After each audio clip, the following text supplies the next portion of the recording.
بسم اللہ الرحمن الرحیم. ڈیئر اسٹوڈینٹس، آج ہم نظم پڑھیں گے. نظم کا عنوان ہے حمد. اس کے شاعر ہیں مولانا ظفر علی خان. آپ 1877 کو پیدا ہوئے. 1956 کو آپ نے وفات پائی.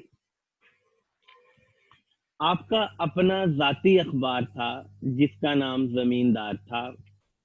آپ کی صحافتی خدمات کی بنا پر آپ کو بابا صحافت بھی کہا جاتا ہے. آپ قادر الکلام شاعر تھے، یعنی آپ نے نظمیں بھی لکھی ہیں اور آپ غزلیں بھی اچھی کہتے تھے.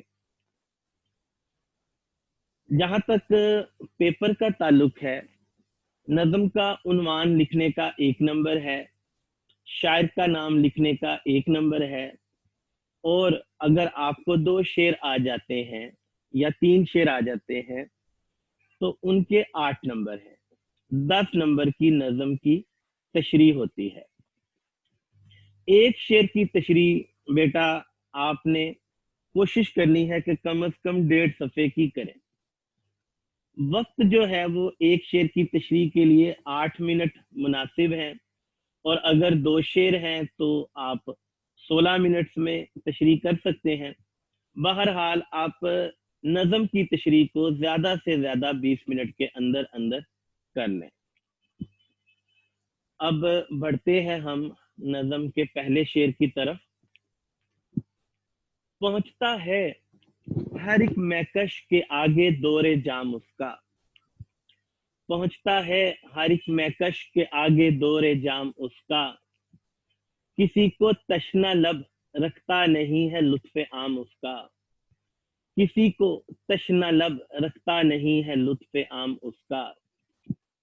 الفاظ معنی: مہکش شراب پینے والا، دور جام شراب کے پیالے کی گردش، تشنا لب پیاسا، لطف عام عام مہربانی. پہنچتا ہے ہر ایک مہکش کے آگے دور جام اس کا. اس یعنی وہ ایسا ساقی ہے کہ ہر شراب پینے والے تک وہ شراب کا جام پہنچا دیتا ہے.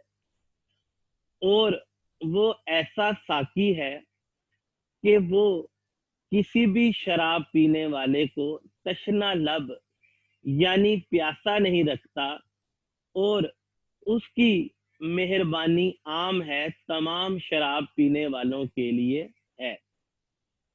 اور دورے جام سے مراد یہ ہے کہ یہ نہیں ہے کہ تمام شراب پینے والے بس ایک بار ہی شراب پئیں گے، ایسا نہیں ہوگا، بلکہ شراب کے دور چلیں گے.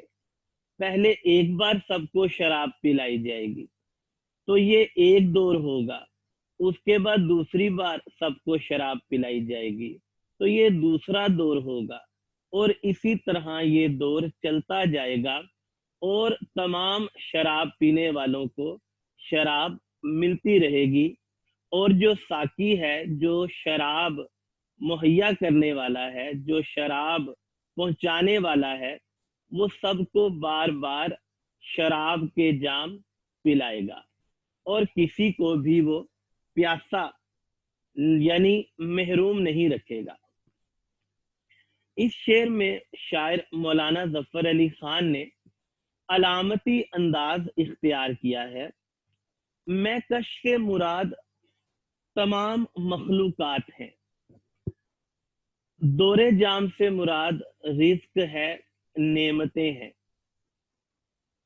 یعنی اللہ تعالیٰ جو ہے وہ ایک ایسا ساقی ہے، اللہ تعالیٰ جو ہے وہ ایسا رب العالمین ہے، وہ ایسا رزق دینے والا ہے، وہ ایسی نعمتیں دینے والا ہے کہ وہ اپنی تمام تر مخلوقات کو، چاہے وہ ہواؤں میں اڑنے والے پرندے ہوں، چاہے وہ زمین پہ چلنے والے جاندار ہوں، چاہے وہ پانیوں میں تیرنے والی مچھلیاں ہوں، وہ اپنی تمام مخلوقات کو رزق دیتا ہے، اور ایک بار نہیں، دو بار نہیں، بار بار وہ اپنی مخلوقات کو رزق اور نعمتیں عطا کرتا رہتا ہے۔ سورہ نور میں ارشاد باری تعالیٰ ہے، واللہ یرزق من یشاء بغیر حساب، اور اللہ جسے چاہتا ہے بے حساب رزق عطا کرتا ہے۔ پھر اللہ تعالیٰ وہ ایسا مہربان ہے، اللہ تعالیٰ وہ ایسا کرم کرنے والا ہے کہ وہ کسی کو بھی تشنا لب نہیں رکھتا، وہ کسی کو بھی محروم نہیں رکھتا، اور اس کی عنایتیں، اس کی مہربانیاں وہ سب کے لیے ہیں۔ اللہ تعالیٰ اپنے فرما برداروں کو تو رزق دیتا ہی ہے، اللہ تعالیٰ نیک لوگوں کو تو رزق اور اپنی نعمتیں عطا کرتا ہی ہے، وہ تو نافرمان لوگوں کو بھی رزق عطا کرتا ہے، اور ایک بار نہیں، تمام زندگی جب تک ان کی سانسیں چلتی رہتی ہیں ان کو رزق اور ان کو نعمتیں عطا کرتا رہتا ہے۔ اس نے تو قارون جیسے نافرمان کو بھی، کہ جس کے پاس بہت زیادہ دولت تھی، اور وہ جتنی زیادہ دولت تھی اتنی ہی زیادہ وہ اللہ تعالیٰ کی نافرمانیاں کرتا تھا، تو اللہ تعالیٰ نے تو ایسے نافرمان کو بھی اتنی زیادہ دولت دی، اتنے زیادہ خزانے دیے کہ اس کے خزانے کو ایک جماعت صرف اس کی چابیاں سنبھالتی تھی۔ تو اللہ تعالیٰ جو ہے وہ ایسا رزاق ہے، ایسا نعمتوں کا عطا کرنے والا ہے کہ وہ اپنے نافرمانوں کو بھی رزق دیتا ہے، اور وہ اپنے فرما برداروں کو بھی رزق عطا کرتا ہے، کیونکہ اس کی شان ہے کہ وہ رازق ہے اور وہ مالک ہے، اور وہ اپنی تمام تر مخلوقات کا خیال رکھتا ہے۔ میر درد کہتے ہیں، مدرسہ تھا، مدرسہ یا دیر تھا، یا کعبہ یا بتخانہ تھا، ہم سبھی مہمان تھے وہاں، تو ہی صاحب خانہ تھا۔ اور اللہ تعالیٰ نے سورہ اعراف میں بھی فرمایا کہ میری رحمت ہر شے کا احاطہ کیے ہوئے ہے، میری رحمت ہر شے کا احاطہ کیے ہوئے ہے۔ جی ڈیئر اسٹوڈینٹس، آگے بڑھتے ہیں شعر نمبر 2 کی طرف۔ گواہی دے رہی ہے اس کی یکتائی پہ ذات اس کی، دوئی کے نقش سب جھوٹے، ہے سچا ایک نام اس کا۔ یکتائی واحد ہونا، دوئی دو ہونا، نقش نشان۔ اس شعر میں شاعر جو ہے وہ اللہ تعالیٰ کی توحید کو بیان کر رہا ہے۔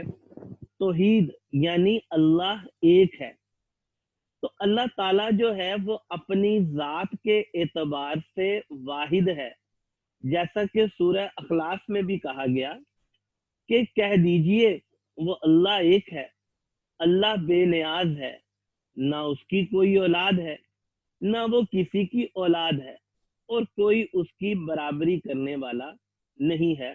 اللہ تعالیٰ اپنی ذات کے اعتبار سے واحد ہے۔ اسی طرح اللہ تعالیٰ اپنی صفات کے اعتبار سے بھی واحد اور یکتا ہے، جیسا کہ سورہ شورى میں اللہ تعالیٰ کا ارشاد ہے، لیسا کمثلہ شیء وہو السمیع البصیر، اس جیسا کوئی نہیں اور وہی سنتا ہے، دیکھتا ہے۔ تو جیسا علم اللہ کے پاس ہے ویسا علم کسی کے پاس نہیں، جیسی قوت اللہ کے پاس ہے ویسی قوت کسی کے پاس نہیں، جیسا ارادہ اللہ کے پاس ہے ویسا ارادہ کسی کے پاس نہیں، جیسے اللہ سن سکتا ہے ویسے کوئی نہیں سن سکتا، جیسے اللہ دیکھ سکتا ہے ویسے کوئی نہیں دیکھ سکتا۔ اللہ تعالیٰ اپنی صفات کے اعتبار سے واحد ہے۔ اسی طرح جو اتنی زیادہ صفات کا مالک ہے وہی اس لائق ہے، وہی اس قابل ہے کہ اس ایک کی ہی عبادت کی جائے، اور اس ایک اللہ کو ہی سجدہ کیا جائے۔ دوسرا کون ہے جہاں تو ہے، دوسرا کون ہے جہاں تو ہے، کون جانے تجھے کہاں تو ہے۔ دوسرے مصرے میں شاعر بتاتے ہیں، دوئی کے نقش سب جھوٹے، یعنی دو ہونے کے نقش جھوٹے ہیں، تو اللہ ایک ہی ہے اپنی ذات کے اعتبار سے، اپنی صفات کے اعتبار سے، اپنے کمالات کے اعتبار سے، اور وہ ایک ہی ہے جو اس کائنات کو بہترین انداز سے چلا رہا ہے۔ اگر ہم اس کائنات کے نظام میں دیکھیں تو ہمیں ایک ربط نظر آتا ہے، اور وہ ربط ہمیں یہ بتاتا ہے کہ ایک ہی اللہ ہے، اور وہ اس دنیا کے، اس کائنات کے نظام کو بہت بہترین انداز سے چلا رہا ہے۔ جیسے سورۃ الانبیاء میں بھی اللہ تعالیٰ ارشاد فرماتا ہے، اگر ان دونوں میں اللہ کے سوا اور معبود ہوتے تو یہ دونوں تباہ ہو جاتے۔ اگر ان دونوں یعنی زمین و آسمان میں اللہ کے علاوہ اور کوئی معبود ہوتے تو ان کا نظام نہ چلتا، یہ زمین و آسمان یہ درہم برہم ہو جاتے، یہ تباہ ہو جاتے۔ تو اس نظام کے چلنے سے ہمیں پتہ چلتا ہے کہ ایک اللہ ہے جو اس نظام کو بہترین انداز سے چلا رہا ہے۔ اور کچھ ایسے انسان آئے جنہوں نے خدا ہونے کا دعویٰ کیا، رب العالی ہونے کا دعویٰ کیا، جیسے فرعون نے دعویٰ کیا، لیکن فرعون دریا میں ڈوب گیا، غرق ہو گیا۔ آج وہ جو خدائی کا دعویٰ کرتا تھا، آج اس کی لاش مصر کے عجائب گھر میں ایک تماشا بنی ہوئی ہے۔ شداد جس نے خدائی کا دعویٰ کیا، جس نے جنت بنائی، وہ اپنی جنت کے مزے بھی نہ لوٹ سکا۔ نمرود جس نے خدائی کا دعویٰ کیا، ایک معمولی مچھر سے اس کی موت واقعہ ہوئی۔ تو جنہوں نے بھی خدائی کے جھوٹے دعوے کیے، وہ سب کے سب عبرتناک انجام سے دوچار ہوئے، اور اللہ جو ہے وہ اس کا نام سچا ہے، اس کا نام ہمیشہ سے ہے اور ہمیشہ رہے گا، اور جنہوں نے جھوٹے خدائی کے دعوے کیے وہ تباہ ہو گئے اور وہ برباد ہو گئے۔ یہ وقت کس کی رعونت پہ خاک ڈال گیا، یہ وقت کس کی رعونت پہ خاک ڈال گیا، یہ کون بول رہا تھا خدا کے لہجے میں، یہ کون بول رہا تھا خدا کے لہجے میں۔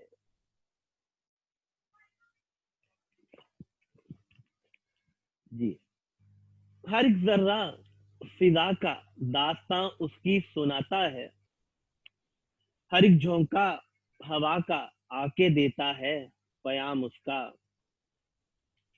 فضا سے مراد ہے ماحول، یعنی زمین سے لے کر آسمان تک جو کچھ بھی ہے وہ فضا ہے، وہ ماحول ہے۔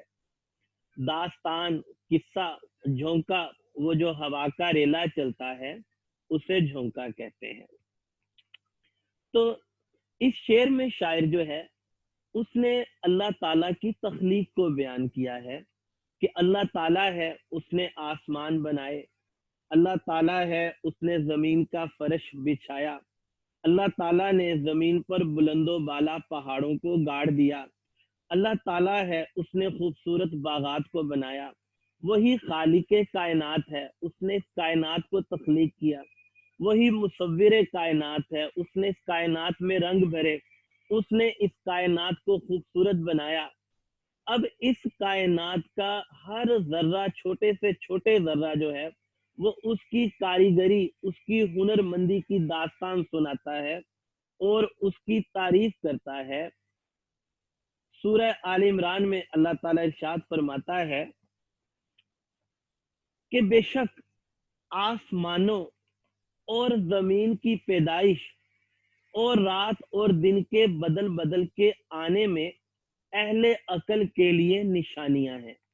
یعنی اللہ تعالیٰ بہترین تخلیق کار ہے، اور اللہ تعالیٰ نے جو آسمانوں کو بنایا، زمین کو بنایا، دن رات جو بدل بدل کر آ رہے ہیں، تو اس میں جو اہل عقل ہے ان کے لیے نشانیاں ہیں کہ یہ نظام، یہ کائنات، یہ زمین و آسمان یہ خود نہیں بن گئے، ان کو اللہ نے بنایا ہے، اور شاعر بھی اسی چیز کا اعتراف کر رہا ہے کہ جو کائنات کی ہر چیز ہے اس کا ذرہ ذرہ اللہ تعالیٰ کی عظمت، اس کی تعریف اور اس کی پاکیزگی کو بیان کرتا ہے، اور اس کائنات کا بنانے والا اللہ تعالیٰ ہے۔ کوئی تو ہے جو نظام ہستی چلا رہا ہے، وہی خدا ہے، دکھائی بھی جو نہ دے، نظر بھی جو آ رہا ہے، وہی خدا ہے۔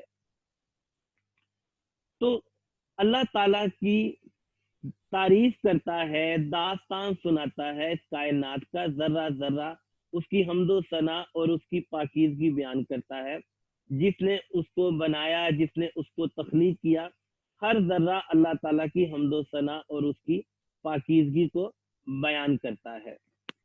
سورہ احزاب میں اللہ فرماتا ہے کہ کائنات کی ہر چیز اللہ کا ذکر کرتی ہے، لیکن تمہیں اس کا شعور نہیں۔ کائنات کی ہر چیز اللہ کا ذکر کرتی ہے، لیکن تمہیں اس کا شعور نہیں۔ آگے شاعر مزید فرماتے ہیں کہ یہ جو ہوائیں چلتی ہیں، یہ جو کبھی مشرق سے مغرب ہوائیں چلتی ہیں، کبھی شمال سے جنوب ہوائیں چلتی ہیں، یہ اللہ کی مرضی سے چلتی ہیں، یہ اللہ کے حکم سے چلتی ہیں۔